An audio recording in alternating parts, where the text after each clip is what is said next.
শেখ হাসিনা এই দেশে কাগরে গ্রেফতার করছে, যেটি ইসলামের নাম দিয়া অপকর্ম করে, দেশ ধ্বংস করে, জাতি ধ্বংস করে। ঠিক আছে, এই এগরে শেখ হাসিনা সায়স্তা করে রাখছে। দেশের মানুষ নিরাপত্তা ছিল এই কারণে। এখন দেশের মানুষ নিরাপত্তা নাই, দেশের মানুষ খায়া না খায়া মরা যাইতাছে।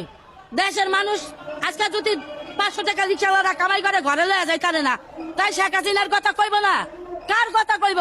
শেখ হাসিনা কি আমাকে গরিব মানুষের ভাগ্য নিয়ে সিডিবিদি করছে? আমাকে ব্যবসা বাণিজ্য নাই, আমাকে ইনকাম নাই, ঘর ভাড়া দিতে পারি না, পোলাবানের স্কুল কলেজের বেতন দিতে পারি না, তাহলে সে সময় তো আমরা এরকম কষ্ট পাই নাই। আর এখন তো আরো বৈষম্য বেশি হয়েছে। আমি একটা সাধারণ মানুষ, আমি মুক্তির পক্ষের মানুষ, আমার বাপ যোদ্ধা ছিল, আমি 32 ফুল নিয়ে গেছি, আমার নাতি পুতি আমার ছেলে মেয়ে নিয়ে।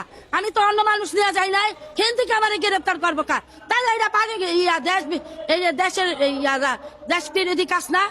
হ্যাঁ, এটা স্বাধীনতা বিরোধী কাজ না? তাহলে আমগো মতন মানুষকে হাসিনা শুনে গ্রেফতার হয়েছে? হ্যাঁ হয়েছে, অন্য মানুষ হয়েছে, বড় বড় ক্যাডার অস্তান মস্তান যারা নৈরাজ্য করবে হেরা হয়েছে। আমগো মতন মানুষ হয় নাই, আমগো মতন রিক্সাওয়ালা ভ্যানওয়ালা সাধারণ মানুষ হয় নাই। এটা কেউ কইতে পারবো না।